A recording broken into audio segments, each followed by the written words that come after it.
Hello and welcome to Talk Sport, another exciting time where we look at all the big stories making the rounds, the great goals, the great tackles, and the VAR's calls that make people cry. 2024 is on fire on the Euros taking place in Germany, where now we're hitting the last 16, where you either win or you get sent home. Not forgetting the fact that the Flamingos already know the group where they belong, where they'll be hosting in the group where they host nations for the FIFA Under-17 World Cup, and so it means Nigeria has to put on their A game to ensure they qualify from the group. Really big stories concerning club sides in Nigeria. One of the oldest club sides in Nigeria, talking about Upsutin, is in the news this morning. We'll also be giving details as regards to the Joshua, his next fight, and what awaits the Nigerian nightmare in the world of boxing and other big stories in football, as Manchester United's coach Erik ten Hag, who was supposed to be fired, is about to sign new contract, and United also going for new players as it gets set for the new season. My name is Anthony Momo. Welcome to today's edition of the program Talk Sport on Global Television. There's a man who has been beaten, I don't know whether by cold, hunger, or by love. He is sitting right by my side. His name is Odi Samuel. Good morning. I'm not beaten, just not beaten by any of the above, just one of those days. Okay, one of those days where you are blue like Chelsea. They say the sky is always blue, but it's sports, so you have to get off your blueness and get into the strides. Let's begin giving you the big stories before we drag in on. Then he's in blue, probably just why he's blue. Alright, let's tell you that the executive governor of Oyo State, Seyi Makinde, says a CAF club competition slot will be the major focus for Shooting Stars Football Club in the 2024-2025 season, aside the Nigerian Premier League season. According to Tuesday's release by the club's media, and Oyo State number one citizen expressed happiness over the performance of the Olu Warriors in the just concluded MPF 2023-2024 season, where they finished fourth in the standings behind the Enugu Rangers, Rainbow Stars, and Enyimba to marginally miss out on the continental ticket. The team has made considerable progress in the Nigerian Premier League football, finishing fourth place compared to last season. As it is, there is a room for the team to accomplish even more, and we will go back to the drawing board to work towards the goal of qualifying for Continental Championship next season, as stated the Oyo State governor. And that means it's going to be lots of investment for Shooting Stars. Meanwhile, the governor, who watched his darling team, PIP, Lagos-based team 1-0, assured all steps will be taken to ensure the team gets to Continental slot next season. The governor, who arrived at the match venue before kickoff, performed ceremonial handshake with the two teams, and the match officials also presented the Shooting Stars Player of the Season award to Adenuwo that day. After the encounter, it was also cheers for Governor Makinde while stepping out of the arena. Supporters and fans, as well as sports lovers, hailed him for the commitment to Shooting Stars in the just concluded season. This is what state governors and teams need to do in competitions.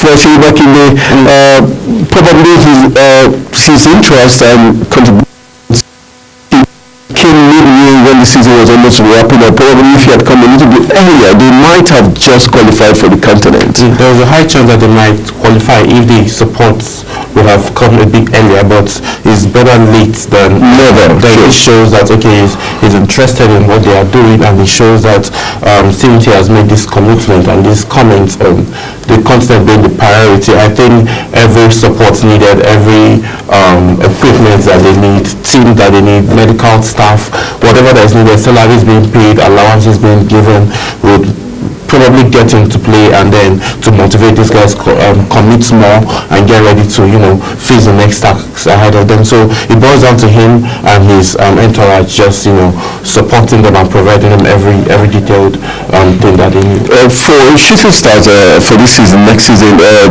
looking to qualify for the country. For you, what are the key areas they should be looking at to reinforce in order for them to challenge for the title next season and ensure that not just challenging for the NPFL title but also qualifying for the CAF Champions League next season? I think the coach now and the management, they need to go back to their drawing board, see players that they need to bring into their own squad to help those that have been there and one that are experienced in circumstances like this, so that they can with the same ideology.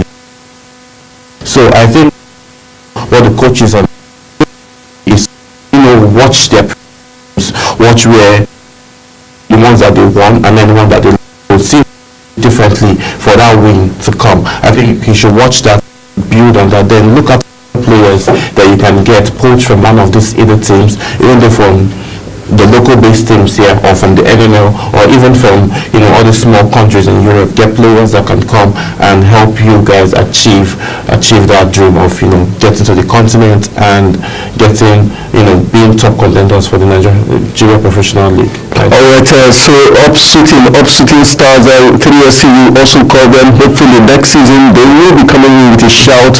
Just to let you know that the Lekon Salami Stadium last Sunday was where they did Sporting Lagos and the governor was there. So we're hoping that next season the Lekon Salami Stadium in Ibadan will be hosting continental matches. That's if they do qualify for the continent. Alright, so let's take you to Douala's Cameroon, where Nigeria's only athletes participating in the 200 meters event at the African Championship in Douala, Cameroon. Alaba Kintola on Tuesday continued his march to the podium by comfortably his heat in the time of 20 minutes 94 seconds ahead of Cameroon's champion Claude Itongo, second in 21 minutes of 15. Other Nigerian athletes afternoon session of the day, 5 included Victor final and to them Amene. We also have Manuel Oji, Samuel Ogazi, Chidi Okeze. To them talking about 4x400 meters relay heat. Meanwhile, since the African Athletics in 1979, Nigeria has been the most successful nation in the women's 4x100 meters. Team Nigeria over the years have won 12 gold since winning the first one. Held in Lagos that the last country defeated was 18 years ago in the 4x100 meters races. Since then, except in 2016, didn't feed team. It tells is when it comes to athletics. Just 2016 that they didn't feed the team. This is when the big dog is out, the cat plays. But for this is looking very promising for Olympics. The way Nigeria has been winning medals in all the pre-qualification and competitions in the continent. I just hope that this spirit doesn't die down, because if it does, it's very devastating, because after the whole setting new record, breaking records, setting all these golds that have been won during the All African Games through the pre-Olympic competition would just be down the drain, because if you don't get to perform at that bigger level, that bigger stage where you need to perform, then all the hard work is for nothing. Alright, all the hard work could be for nothing. We'll go for a very quick break. When we return from the break, we'll be looking at Liverpool ready £50.7 million for Lookman and other big stories after this break. Stay with us.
It's time for sports' biggest moments on global television. The headlines, scores, breaking news, and commentaries on sporty events. Talking with the biggest players, strikers, and about the slam dunks and goals, stunning saves, near misses, and upsets. Let's talk about the greatest home runs, comebacks, knockdowns, and victories. Talk sports with the king of sports, Anthony Momodu. Weekdays, 10 a.m. Don't miss out. Beautiful work from the wingers.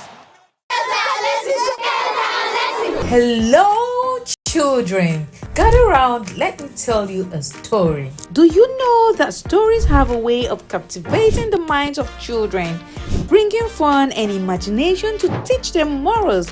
Join Sharon Ajay as she takes you to explore the thrilling and exciting world of storytelling. I'll be sharing with you our next interesting story.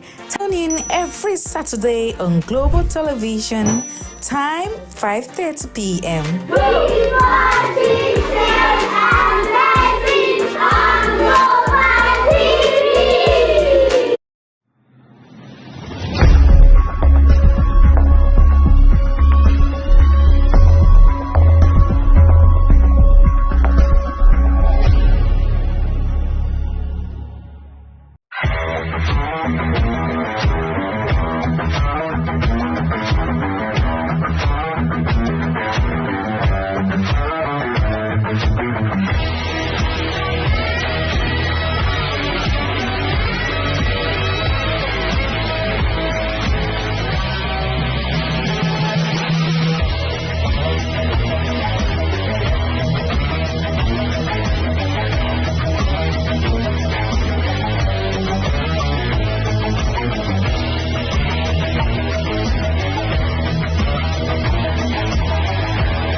Alright, welcome back from the break.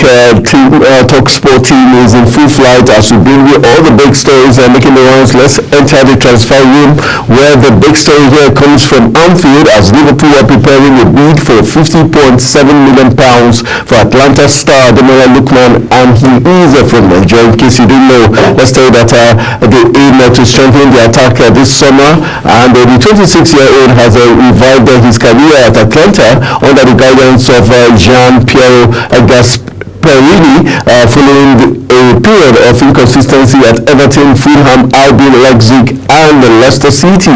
The Nigerian international enjoyed a stellar campaign last season, scoring 17 goals and providing 10 assists in 45 appearances across all competitions. Lookman's standout performance came in the Europa League final, where he scored a hat-trick against the previously unbeaten Bayer Leverkusen, helping Atlanta secure their first major trophy in 6 decades. You can beat that. that and tell you Liverpool are gunning for the Super Eagles top striker in the person of Ademola Lookman, £50.7 million on his head. And do you think Lookman will do well if he moves to Liverpool? Does he have the pace, the playing pattern, and the attack mind of Liverpool? Yeah, looking at what we saw in Europe during the finals, European finals, he has the ability, the speed, the power to drive, and then create plays from the left wing where he comes down from. So I feel he's going to fit in well with Liverpool because of their style of play.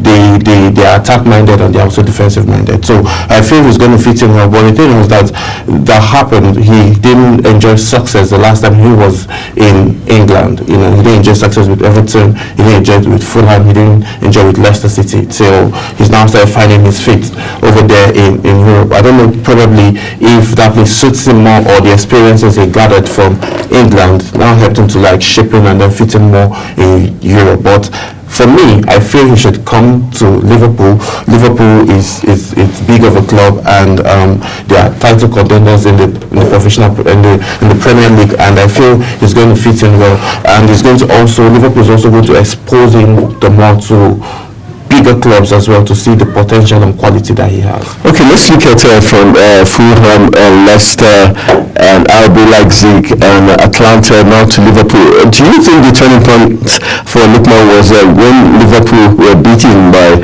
Atlanta against all odds?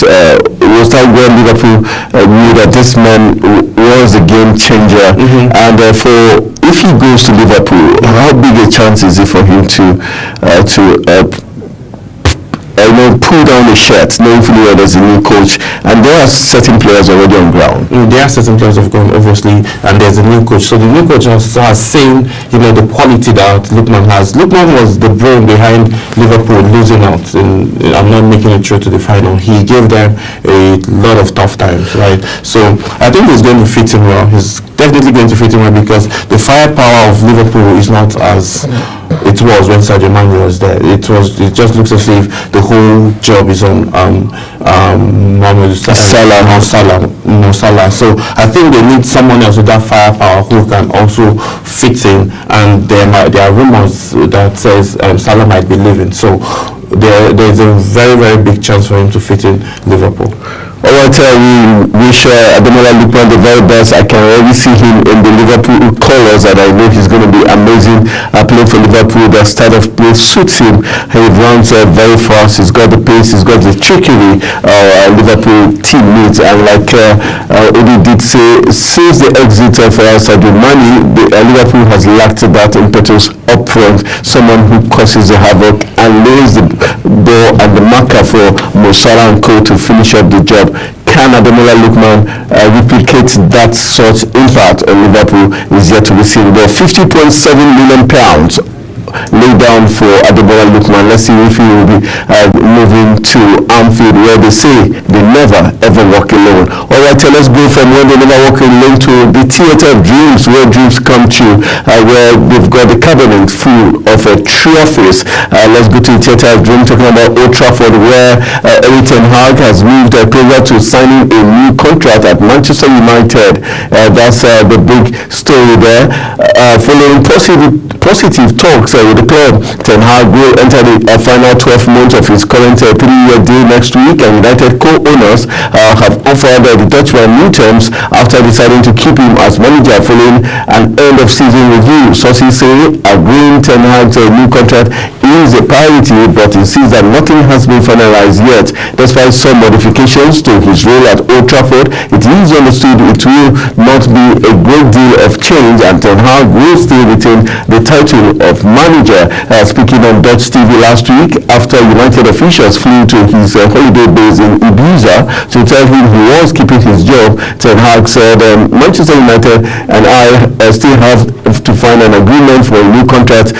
This isn't easily done, and they hope to have more talks. And this really chilling. We are chilling in Ibiza, and United comes with an offer and say, man, we need you for the next 3 years.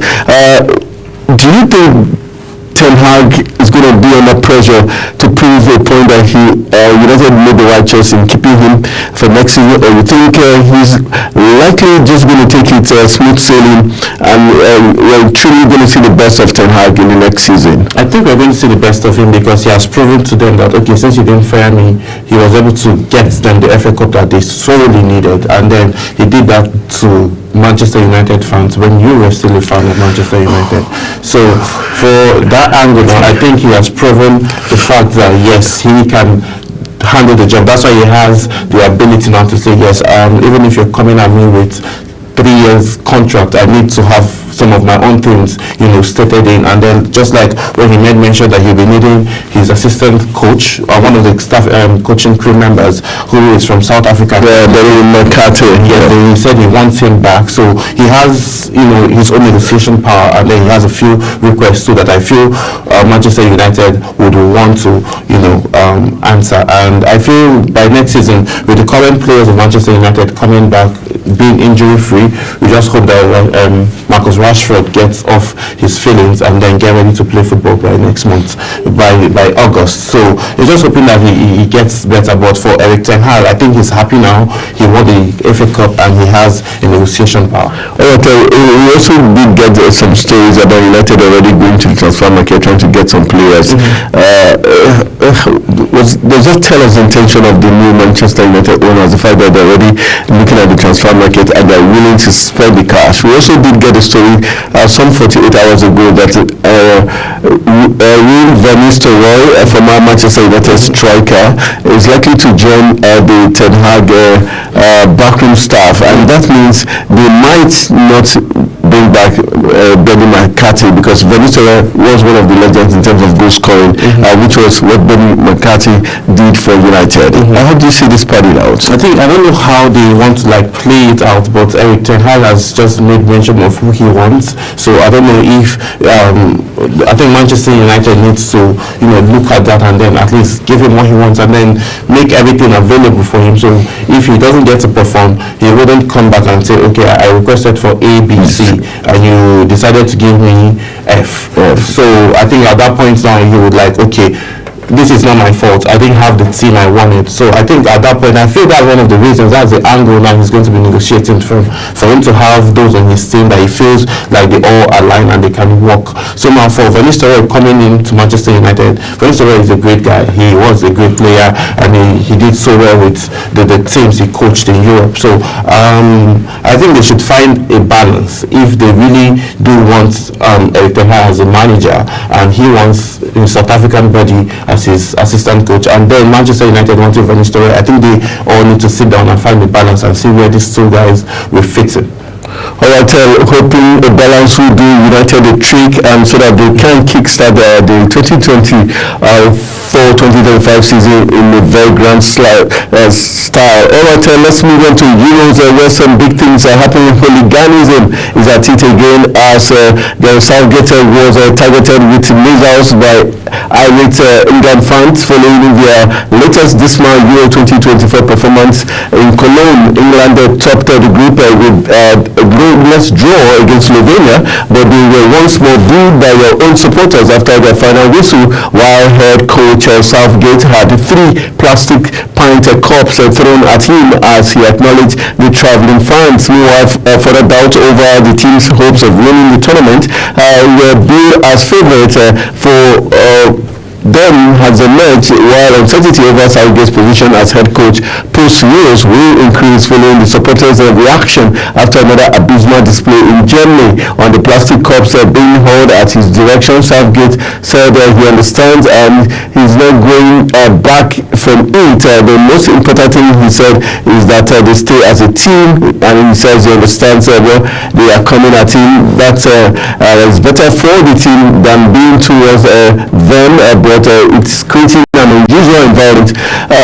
He keeps saying he understands he's not going to allow comment outside the team to affect his play players, is he being realistic? He has to listen to ex-players so that he can, though from the lineup we saw yesterday, it was obvious he listened to some of the comments because he brought in some players. He brought in the player we talked about, Cole Palmer, he brought in Anthony Gordon towards the end of the game. And we could see there was a difference once Cole Palmer, Anthony Gordon got into Kobe Manu. You could see there was a difference. England played better. They were more, adventurous. Do you think it was fair the way the fans were booing the team and throwing plastic cups at the coach? I think they are booing. I think it was just Southgate that they were attacking. The players did well. Actually, the first half was peppering my eye when I was watching. It was drab.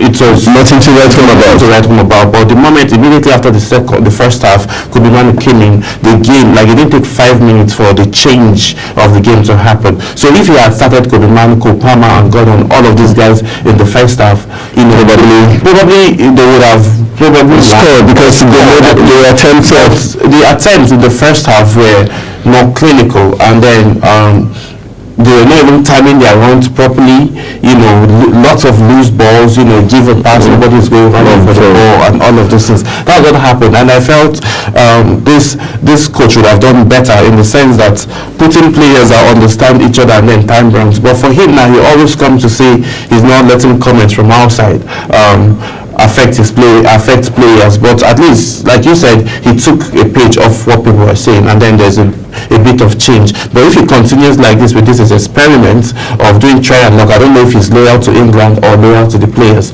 because he's playing as if okay, these players are my friends, and the ones that are not my friends are going to sit on the bench. So, and those that are still on the bench have more quality, are bringing more results. So I feel if he doesn't change this style of play, the round of 16, they'll be on the next flight back to England.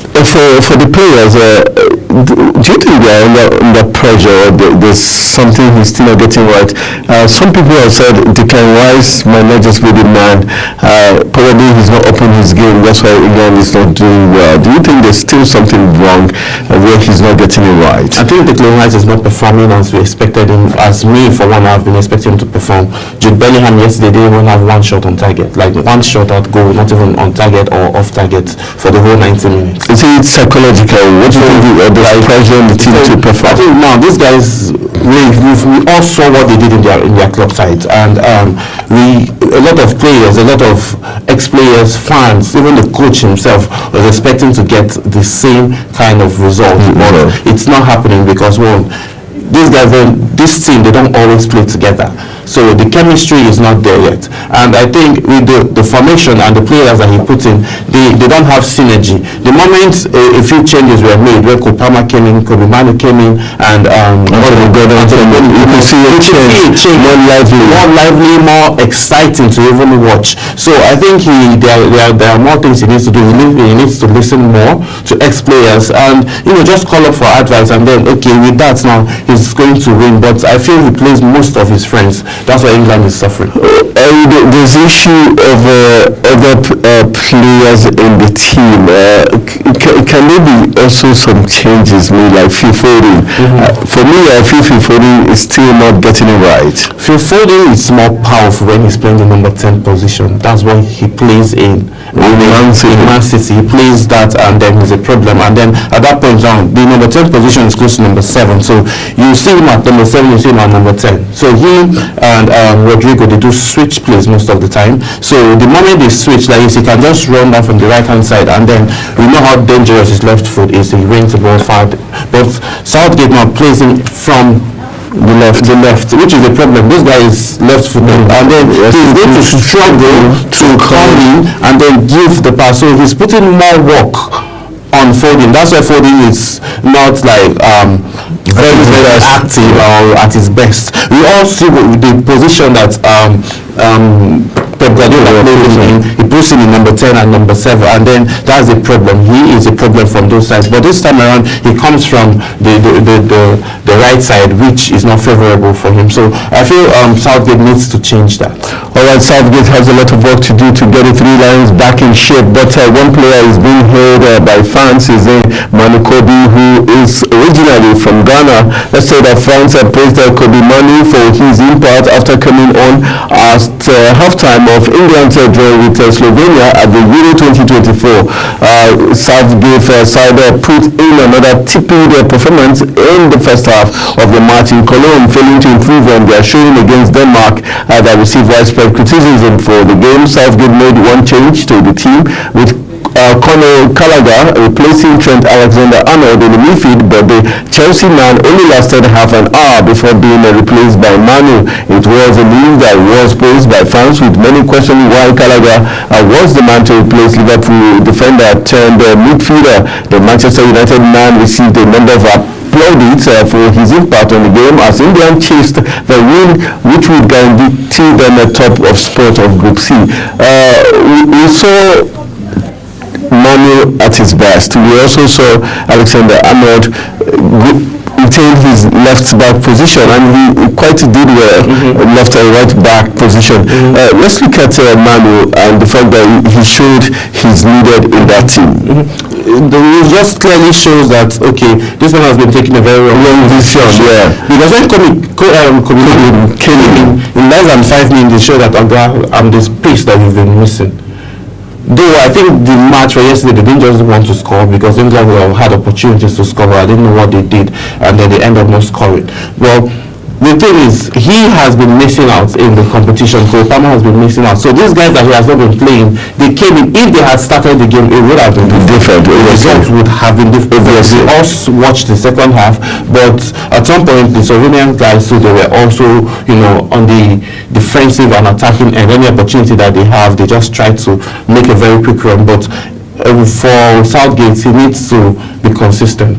Alright, he needs to be consistent. Let's also let you know that as the messy permutations of the round of 16 contorted and changed through this wild match, one thought crystallized in the madness. Austria, a side England shouldn't wish to meet, should not wish to meet in a hurry. If there was a second instinct, it was a wonder against how the overseer and shambles of Manchester United has left such a compelling challenge. We saw Austria yesterday, and they were amazing. Winning their game yesterday showed there's something, and the former coach of Man U, Rangnick, who was also fired, shows he's a good coach. Yes, what he did with Austria, and Sabitzer also scored a very powerful goal yesterday. Yes, from a very close end. That goal was very, very, very tight, almost like the goal that Ademola scored in the Europa. Yes. So for Austria now, like we said, it was an upset. Austria beating Netherlands. And you might be surprised that it's going to be one of these small countries that would come up now and win Europa, because these guys have been showing their level of resilience and always attacking. There's no small team has gone down without a fight and all have lost, woefully like that. So I think Austria came out to play. The coach had a very great play, great formation on the ground, and then they used that. Everybody stayed cool, and then they get to perform very well. And for Netherlands, I think they were. Was it because they had qualified? Do you think that was why they took their feet off the gas? I don't think so, because if they have qualified is the reason. They've qualified is the reason why they played like that. They wouldn't have started their main players. They started the first 11 played. They would have just probably started the second 11, and then we would know that, okay, you guys didn't come to play today. You have Van Dijk there, you have every other person there, and then they were just flat-footed. For this player, Sabitzer, he showed he's extremely good. This is a midfielder in Bayern Munich who was loaned to Manchester United. Later, he joined Borussia Dortmund, and see him in the Euros leading his team with so much firepower, and we saw that goal. We've always known he had bullets in his feet, but is this likely to change his market value, and are we likely to see big teams come for him, because we are showing he still has what it takes to be a top player in Bayern and any other team?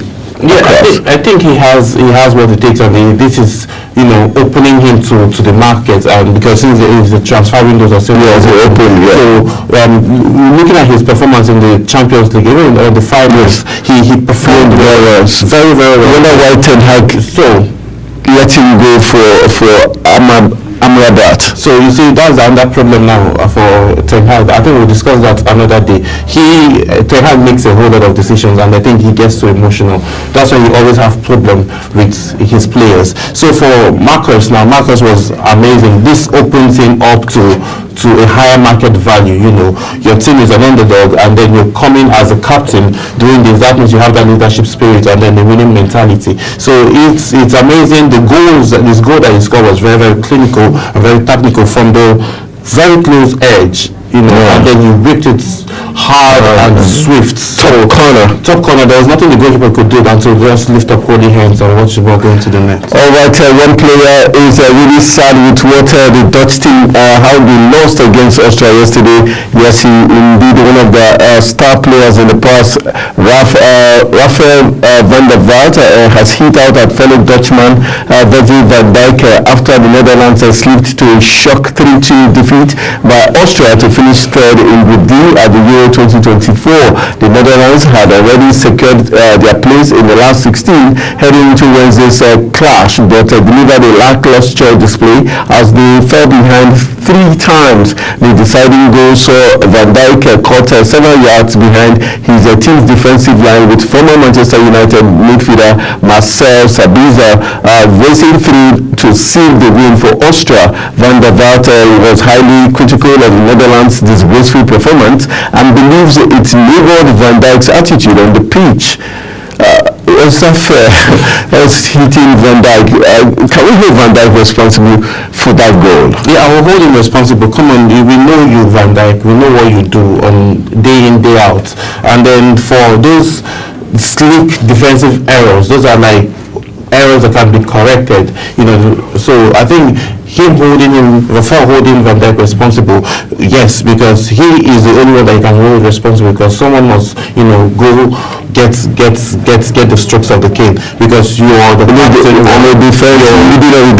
leading of the defense line, and you're the most experienced among the defense line. So he was supposed to put his house in order. His house was not in order. That's why they considered first, and then 3 times they went behind. They went behind. So all of this, they even struggled to come back from behind to score 2 goals. So Van Dijk had, I think I blame him as well, because he was supposed to he wasn't backing orders at those other younger guys. So everybody was just, you know, flat-footed and doing all that. Is this showing that his probably age is catching up with him, and how will this affect his chances in the new season? Should Liverpool start thinking of a replacement for Van Dijk?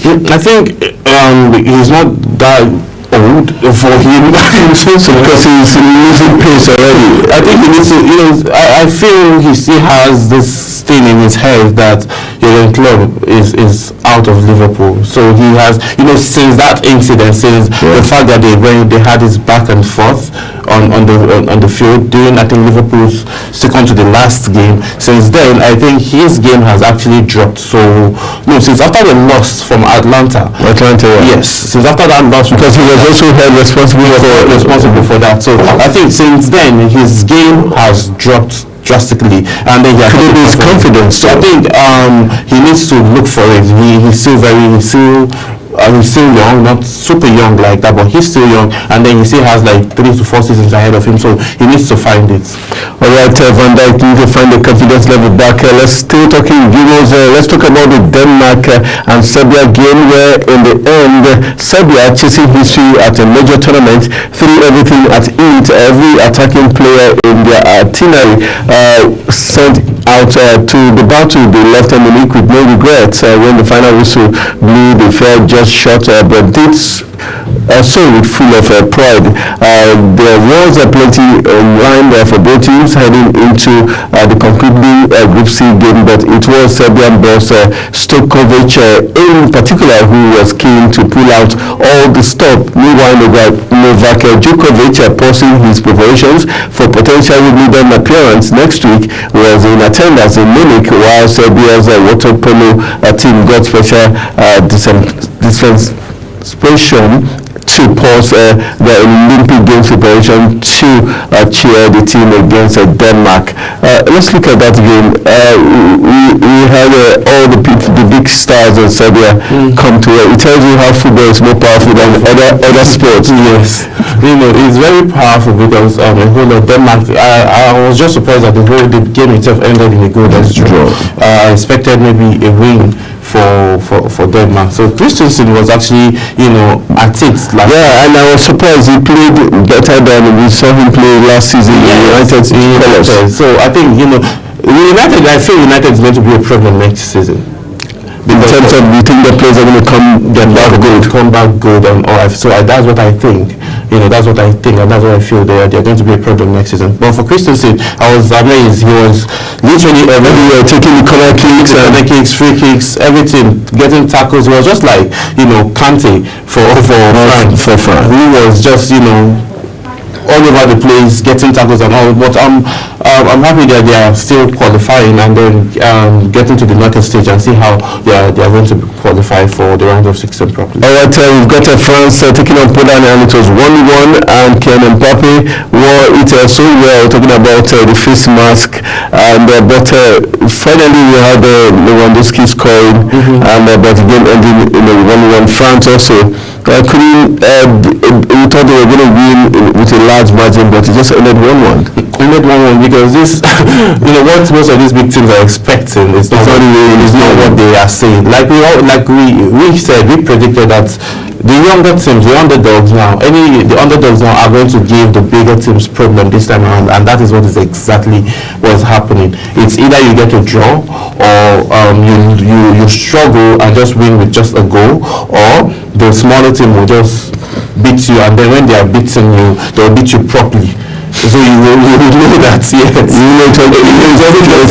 wasn't a fluke, yes. Just like what happened between Austria and Netherlands, now they got beaten properly. 3-2. When they try coming back, they'll still go and score again. So that's just what we're saying now with Euro 2024, and it's just going to get more competitive. It's going to get more intense from next week.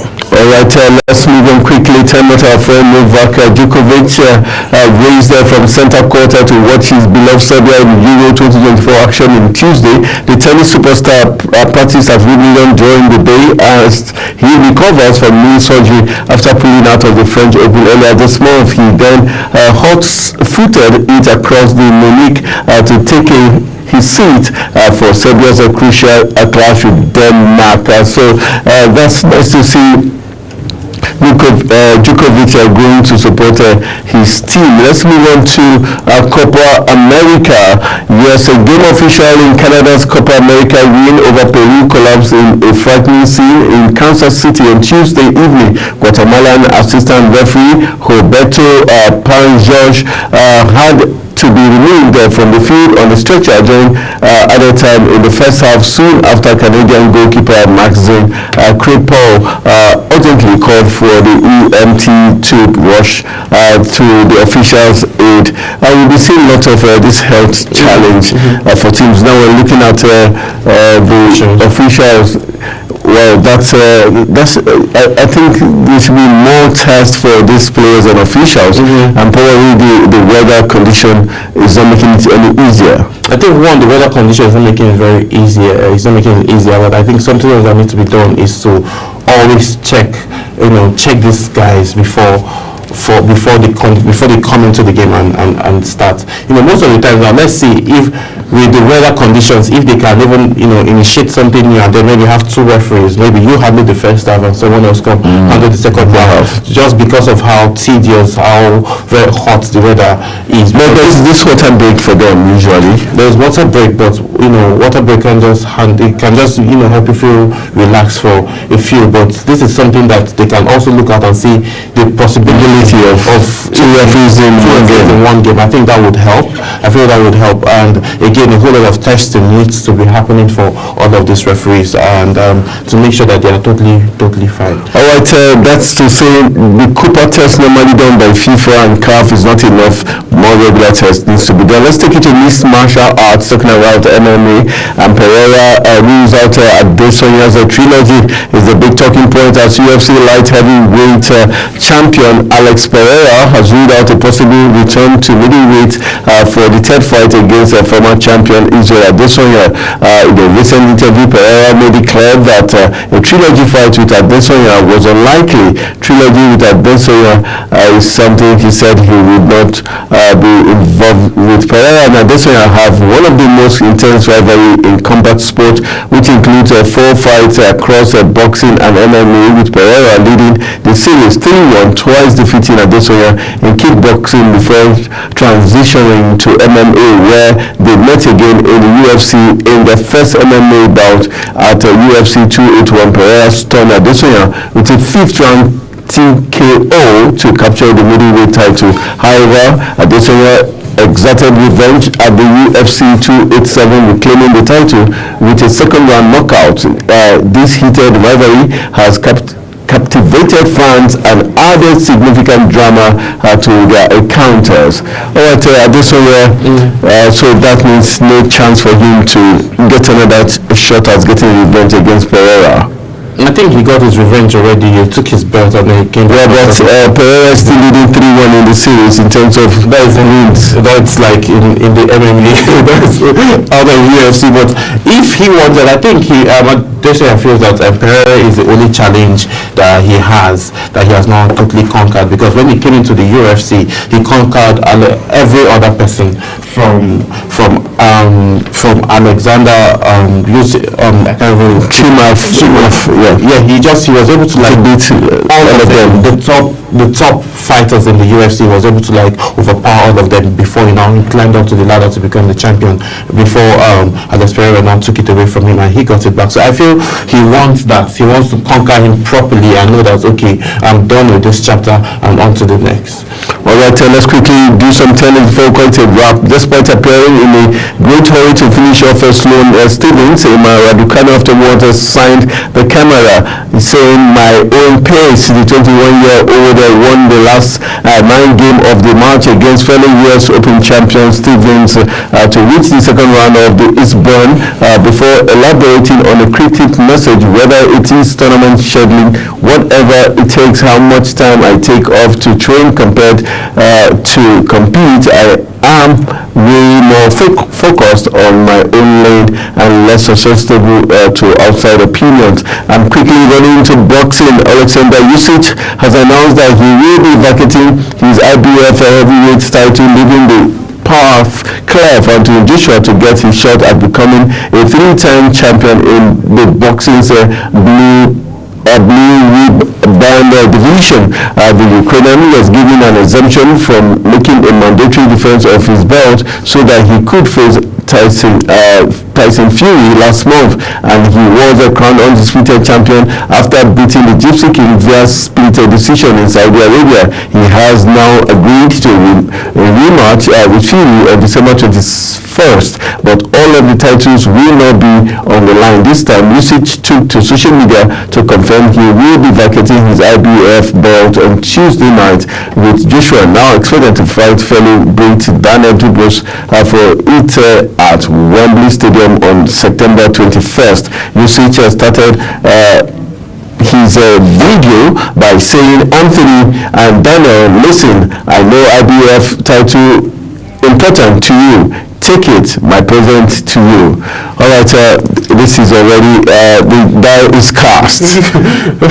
Well, that's Usyk for you. He has 2 championships already. You just have to let one go because one is higher than the other. So for Anthony Joshua, that has been out there wanting to get a fight and wanting to regain back his championship, wanting to regain his championship belt that he lost in 2016. I think this is the opportunity that he has been asking for, and September is around the corner. Anthony Joshua is looking very healthy and very strong, so it's a chance. Are you confident he's going to win that bout against Daniel? Daniel is also brutal. He's big and strong, and he's black. He's black again, and he doesn't look soft like Anthony Joshua. So let's see.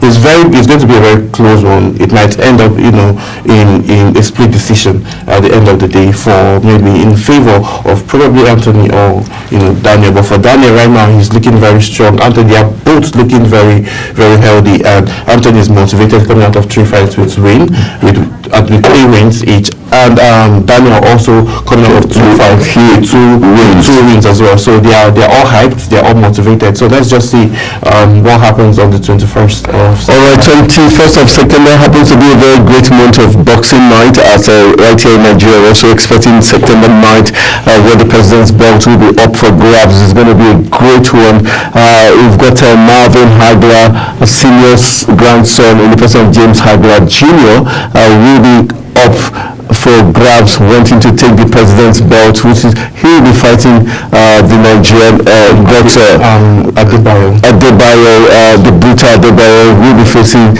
James Hagler Jr.